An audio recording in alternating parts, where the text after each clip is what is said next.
Everyone, I'm Deborah Kafori, your Multnomah County Chair. Thank you so much for being here on this typically cold and damp November day. We are here this morning to share information about the plans that we have in motion to help our neighbors who are surviving outside throughout the winter, and especially on the worst nights. For years, we've provided extra shelter beds that are open all winter long, every single night. And on the coldest and most harrowing nights, when temperatures dip below 25 degrees, or when it's below freezing and we see lots of rain and snow, we open up extra locations to ensure that everyone has access to a no-turn-away shelter. We also work to make sure that anyone who needs transportation to that shelter can get a ride. Our outreach workers go out day after day to bring life-saving gear directly to people braving the elements, drawing from the Joint Office stock of supplies, as well as supplies donated by generous community members. Last winter was tremendously difficult, with the pandemic threatening our ability to do no turn-away shelter. But we managed thanks to a huge lift from community and partners like MultCo, which let us use the Oregon Convention Center and one of their parking garages. We simply would not have been able to make that happen without those kind of partnerships. This year, thanks to vaccines, months of planning, and a network of partners, there is no uncertainty. We will be able to offer no turn-away shelter to anyone who needs a safe, dry, warm place to spend the night during the coldest and most dangerous nights. We will also be able to bring shelters to more parts of our community than we ever have before, filling in geographic gaps that have made accessing shelter harder than it should have been for many of our neighbors. That planning started a week after the final heat wave of the summer. And because of that work, we're prepared not just for this winter, but for any other weather emergency. As of now, we have at least 5 sites that can be opened on any night that we declare severe weather. And those 5 are the Imago Dei Church in Inner Southeast, the Salvation Army's Moore Street Center in North Portland, the Sunrise Center in Gresham, Mount Scott Community Center in Southeast Portland, and other designated community centers as needed, excuse me, and the Portland Building, which is in downtown Portland. And we'll be ready to open more sites as needed, just like we've done before. To stay current on when severe weather is declared and to get the latest information on how to help people access shelter, go to 211info.org and sign up for their alerts. And as always, on nights when the severe weather shelters are open, anyone can call 211, no matter the time of day or night, and receive a ride. I want to thank some of the partners whose work and collaboration have been critical to help the Joint Office stand up our severe weather winter shelters this year. I want to thank Transition Projects, which has helped us operate these shelters year after year. Cultivate Initiatives, one of our newest partners, helping us offer accessible resources to people living in East County. Our friends over at Portland Parks and Rec, who have generously provided spaces for shelter. And lastly, Multnomah County's Department of County Human Services, Multnomah County's Emergency Management, and the Portland Bureau of Emergency Management, and the Oregon Department of Human Services for working together and being ready to activate in a way that I have never seen before. Before I hand it off to my colleague, Commissioner Dan Ryan, I want to be sure to acknowledge the reason that we're here in this space at the Arbor Lodge Shelter. Multnomah County purchased this building last year with pandemic relief dollars so that we could expand our shelter system to ensure that our severe weather shelters would be as safe as possible.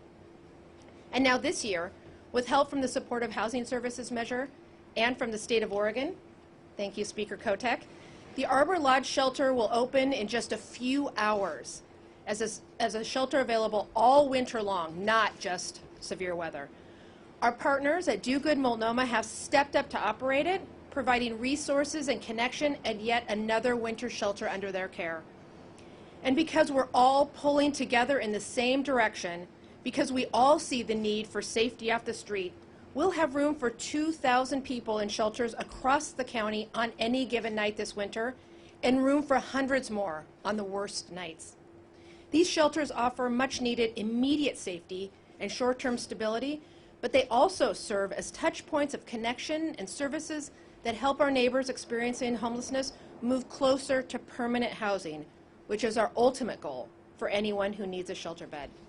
Thank you again for coming, and I will turn that over to Portland City Commissioner Dan Ryan.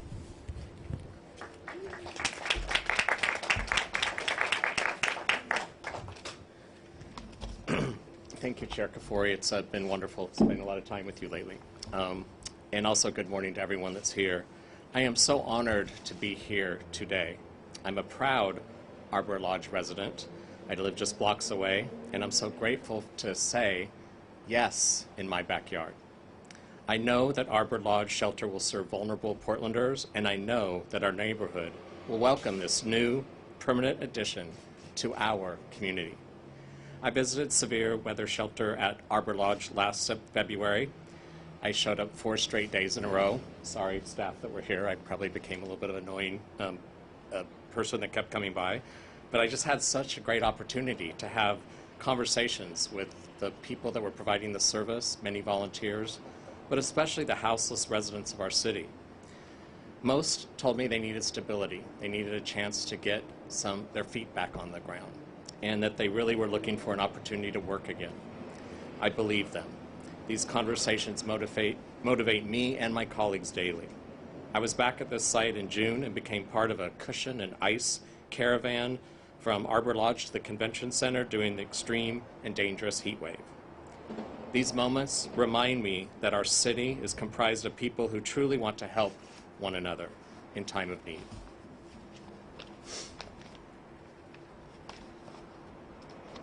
The moisture is sticking to my pages, and we don't need that. There it goes. Today is a testament to the power of collaboration and what we can accomplish when we work together. We're guaranteeing that no one will be turned away from shelter on the deadliest nights of the year, and this will make our difference for our neighbors who live outside. The city and the county governments keep coming together to provide buildings, train shared pools of employees and volunteers. We have first responders like Portland Fire and Rescue at the ready, and we have outreach teams that are prepared to find people and provide vital supplies, which now include the expansion of the Portland Street Response citywide. We need to continue to meet people where they are, and our winter weather approach will do exactly that. I want to thank just some of the organizations that have been braving the cold for years while many of us are safe and warm at home. They include JOIN, Cascadia Behavioral Health, Transition Projects, Janus Youth and Yellow Brick Road, Union Gospel Mission, and so many others. It's not just government, it's our partners, it's all of us. It's the volunteers from across the community, and the Joint Office welcomes their support.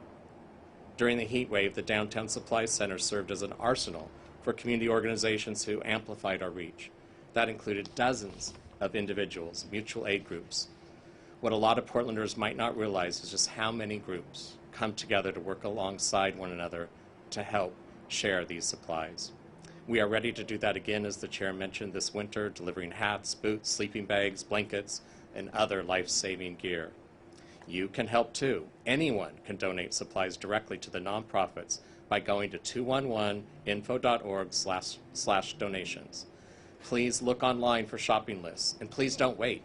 Donate now so providers are ready when we need them. Thank you everyone for being here today to demonstrate our shared responsibility to be of service to all of you. It's an honor to share this podium with partners, namely Chair Kafori, Commissioner Jayapal, Speaker Kotek, the Joint Office, and to the community organizations and mutual aid groups who work on the front lines. I really appreciate your partnership, and we all know that and hope that Portlanders are ready to join me in saying, yes, in my backyard. Lean in with us. Help us reestablish that connection between the head and the heart. And together, let's remember what the soul of this city is all about, love. And now it's my pleasure to introduce the Mayor of the City of Roses, my partner, Mayor Wheeler. Well, thank you all. Thank you all for being here. Thank you to the members of the media for being here and standing with us today. Our need for partnership and community support obviously extends to the vital work of staffing the shelters. As Commissioner Ryan just mentioned, the city and the county are working closer together than I believe we ever had to mobilize our workforces, to staff shelters, and support our community in times of need. The Portland Bureau of Emergency Management has been coordinating with agency partners to ensure that our response plans are increasingly aligned, more seamlessly executed, and that our city employees are better trained to respond to any type of community emergency that might exist. Portland, of course, is unique as a city in terms of people's desire, or just folks from around the community who want to help out. They see some of the folks struggling on the streets, and they know that the weather's turning bad, and they want to be helpful. We have what are called our neighborhood emergency team volunteers. We call them NETs for short. They staff shelters as well as doing other emergency work in the community. I want to thank them for the hard work that they do, for their commitment to the community, for their dedication and compassion for people who are vulnerable in our community. And I want to thank them for stepping forward at times when our community is in need. Engaged community partners are extremely important to this work. In times of need, Portlanders consistently look for ways to serve. Every year, you donate, you volunteer alongside our city and our county employees and our NETs to help create a welcoming space for people who are in need of assistance. But the truth is, we can never have too much community support. Whether you're looking for more ways to get involved, or you have a newly sparked desire to volunteer and help better our community, we have a place that we'd like to steer you. Could you please go to Transition Project's website, which is tprojects.org, tprojects.org, and you can sign up for volunteer training. And there's many, many ways that we need the support of the public to step forward. The training will provide some valuable information to you on how our city does emergency response work, and it'll also prepare you to better assist in the need that the call goes out for help. And I've seen our NET volunteers and other community volunteers step forward when we needed people to knock on doors during smoke situations, during heat wave situations, even when we had a major water pipe explode in North Portland a couple of years ago. Our NET volunteers were right there to help community members and make sure that if there was anybody who needed assistance, they were there. It's a great group of fellow Portlanders, and I strongly encourage people to be involved if you'd like to help us in that way. I want to thank all of my colleagues here who have gathered today, who have worked very hard to improve our emergency response, and I obviously want to thank our community members who continue to be the backbone of support for our community. And there's quite a few people standing behind us here today, and I want to acknowledge them for their service and their volunteerism and their desire to help our community. And with that, I'd like to turn this over to an incredibly important partner in all of this. The state, of course, is very important, and we're fortunate to have Speaker Tina Kotek with us today. Speaker, welcome. Thank you, Mr. Mayor, and thank you all for being here in North Portland. I proudly represent North and Northeast Portland, and welcome to Arbor Lodge. I think what you're seeing here today is the very strong collaboration, not only with our neighbors, with our nonprofits, with local government and state government, to continue to make progress. And I think it's very important that you're all here today to communicate the progress. We have challenges, we have things we need to do, and we are making progress. And I think this shelter here is a perfect example of that. When the state was able to step up at my bidding to make sure we had $5 million to convert this site to a permanent long-term shelter here in North Portland, it was something we need to do to make sure this neighborhood in this part of town is served. But instead of waiting to just talk about a good public process and a renovation to get us to a permanent site, there was a can-do attitude from local government and neighbors to say, let's get this site ready for this winter. And so with the pods on the parking lot and the beds inside, we're going to be serving more of our unhoused neighbors this winter, starting today because of this site. Because lots of people over the last couple months have worked very hard to make this happen. Because none of us want to see our neighbors living on the streets, particularly when the weather gets bad. And I want to have a particular shout out to the neighbors here in Kenton and Arbor Lodge. Kenton's on the other side of Lombard. This is the Arbor Lodge neighborhood. They didn't say no. They said, how fast can we do this? And yes, they had questions, and there will be more discussion for the permanent site. But the neighbors here want to help their neighbors. And we're here because they said, let's get it done for this winter. And I want to make sure everybody understands that you need partnership from the state, to the county, to the city, to the neighborhood associations to take on the challenges that our housing crisis has forced upon us. And it's not just about the shelters. We need near-term solutions, and we need long-term solutions. So when people come here and get connected with services, we can find them a place for permanent housing. We can do it. We're doing it. There's more to do. But this partnership today, what's happening here in North Portland is progress. We want to celebrate it, but also say we're not done. Let's keep working harder. And the state is here to be an ally. And I can't do this work without my ally here in North and Northeast Portland, the representative for the Multnomah County Commissioner, Commissioner Shushila Jayapal. Thank you, and thank you to Chair Kafori, the Mayor, and Commissioner Ryan, and now to Commissioner Jayapal. Thank you. Thank you, Speaker Kotek. Thank you for being here, and thank you for your ongoing support for this project and all the work that we do. I couldn't be prouder this morning to be the Multnomah County Commissioner for North and Northeast Portland and for the Arbor Lodge neighborhood.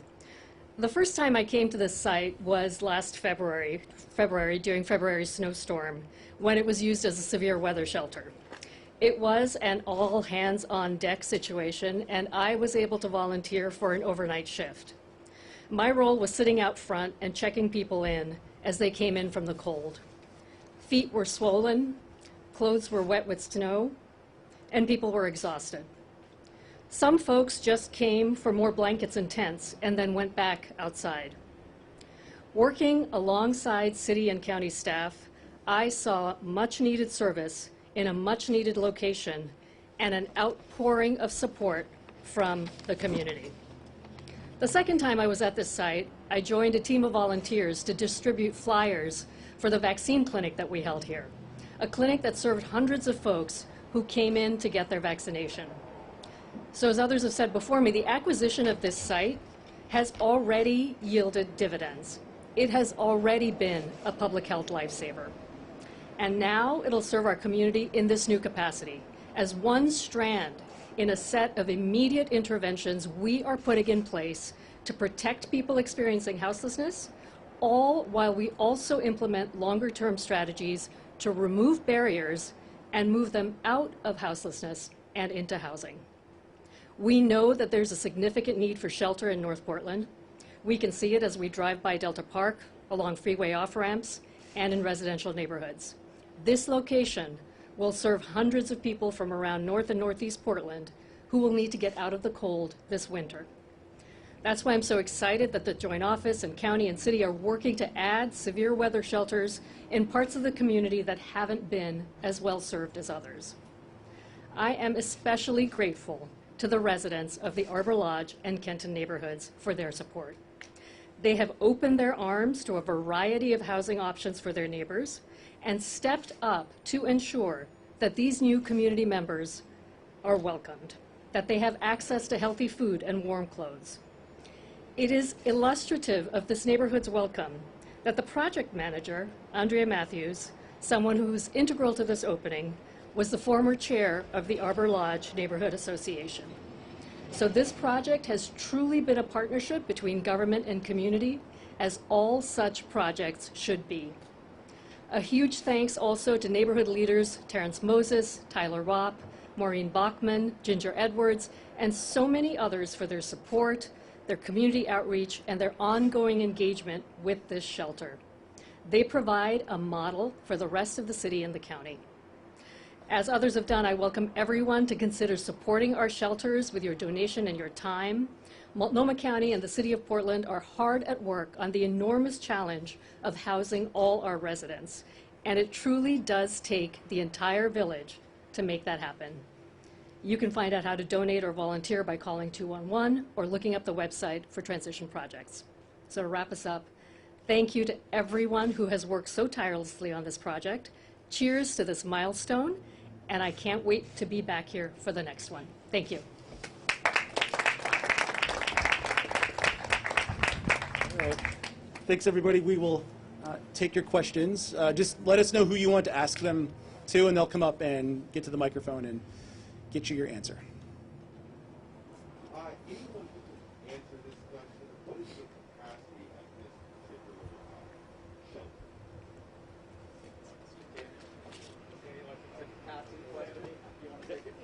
Come on in. Yep. Come on, Dan. Come on, you got it, Dan. Yeah. Hi, Daniel. I work at Do Good Multnomah. The capacity is 70 folks, 58 inside and 12 in the tiny homes. And can people bring their dogs if they have? Absolutely. Yep. So, when I talk to homeless people, they tell me they need an address. Do you get an address if you come in here? And how long can they stay? Yes, so they can stay here throughout. This is open through April 30th. And so we have other community partners like TPI and Portland Rescue Mission that offer mailing services, so we direct them to them.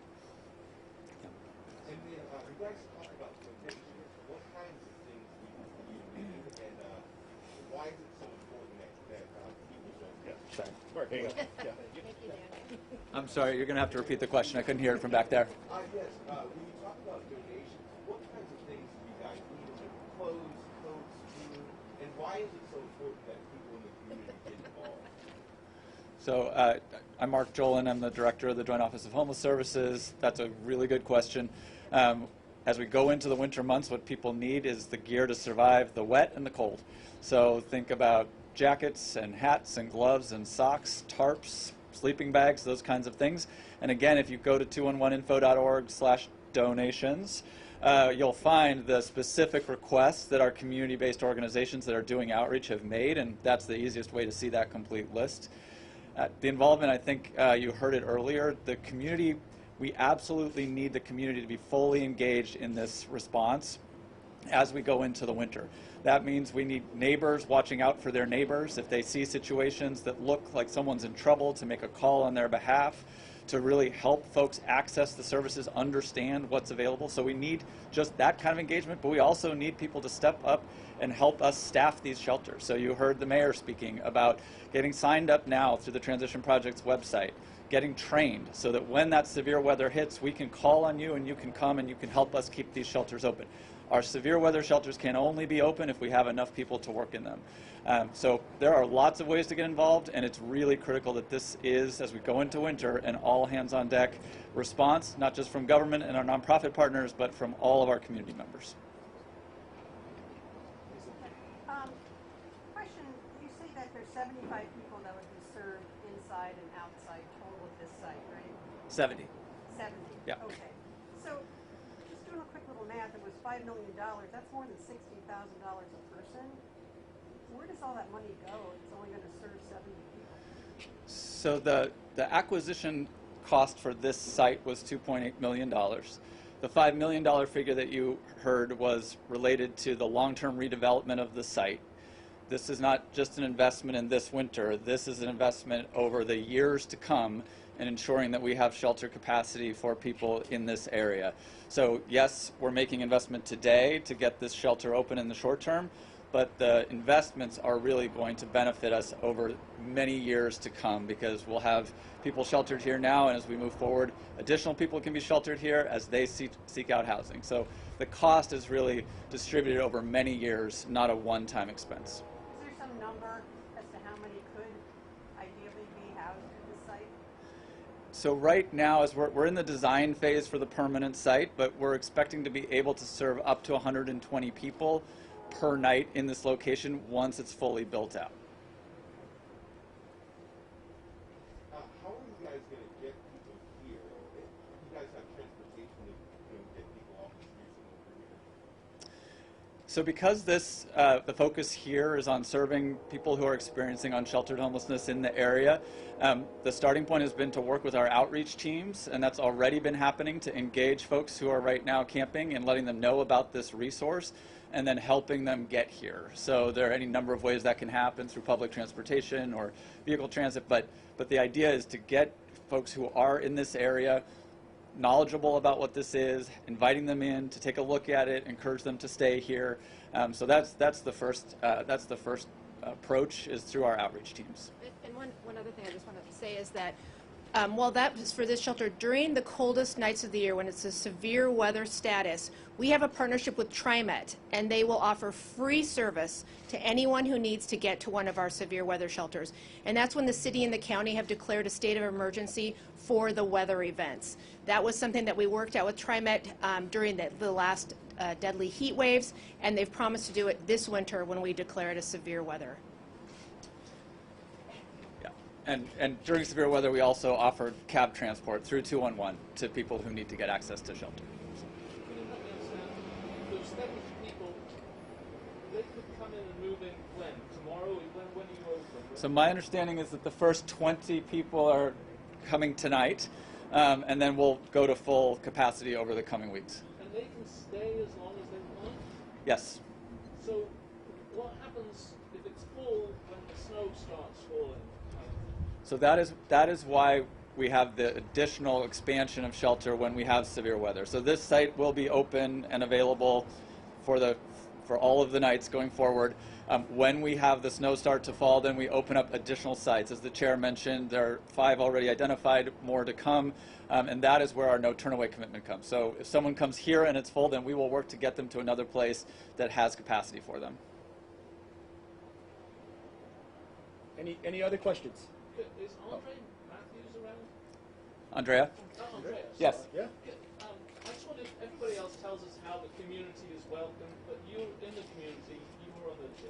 Can you talk a little bit about what people are saying? Because a few years ago it would have been not in my backyard, and it sounds like now.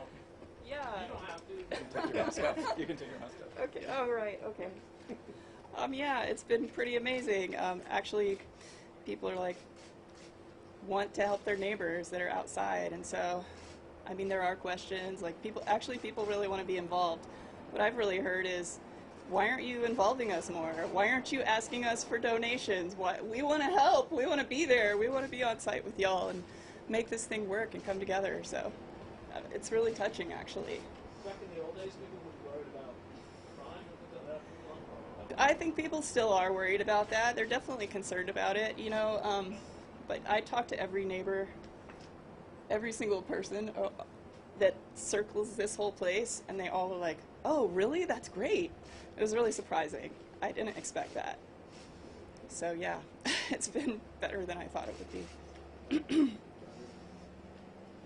Any other last questions? All right. If folks